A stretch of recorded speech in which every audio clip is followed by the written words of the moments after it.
વડોદરાના ડભોઈ તાલુકાના પ્રખ્યાત તીર્થસ્થળ ચાંદો તરફ જતા મુખ્ય માર્ગ પર આવેલ જૂના નાણાં પુલની હાલત ચિંતાજનક છે। ગાયકવાડના સમયે બનેલા પુલની તાજેતરમાં નાયબ કાર્યપાલક ઇજનેર અને તેમની ટીમે તકનીકી તપાસ કરી, જેમાં પુલ જર્જરિત હોવાનો ખુલાસો થયો હતો। સલામતીના દ્રષ્ટિકોણે તંત્રે ભારદાર વાહન પર અવરજવર પર પ્રતિબંધ મૂક્યો છે, પરંતુ ત્યારે એક્સપ્રેસ અને લોકલ એસટી બસ માત્ર ચાંદોદના સરકારી દવાખાના સુધી જ આવી શકે છે।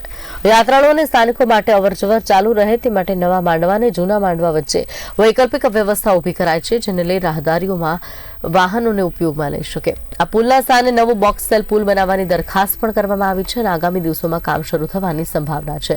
તીર્થસ્થળે આવનાર યાત્રિકોની સુરક્ષા અને અવરજવરની સુવ્યવસ્થા જળવાઈ રહે તે માટે તંત્ર સતર્ક છે। ચાણોદાવાના મુખ્ય માર્ગ પર આવેલું શ્રી બીએન હાઈસ્કૂલની બાજુમાં નાળું આવેલું છે, જે આશરે 100 વર્ષ જૂનું છે। ગાયકવાડી સમયનું બનાવેલું છે। તંત્ર દ્વારા અહીંયા સ્થળ તપાસ કરવામાં આવી ત્યારે જાણવા મળ્યું કે આ નાળું જર્જરિત હાલતમાં છે।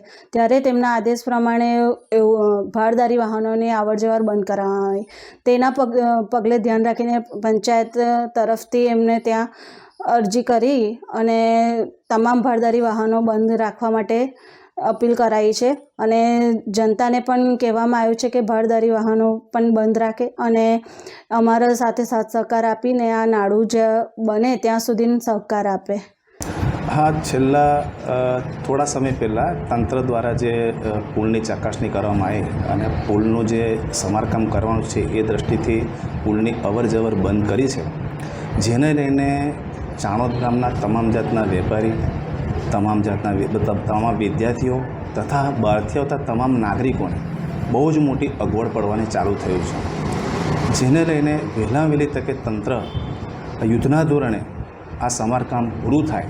કારણ કે ચાણોદમાં એન્ટર થવાનો મુખ્ય માર્ગ ફક્ત ને ફક્ત એક જ છે અને એ માર્ગનું સમારકામ જો વહેલી તકે ના થાય તો આખું અહીંનું અર્થવ્યવસ્થા કે ખોરવાઈ જાય તેમ છે।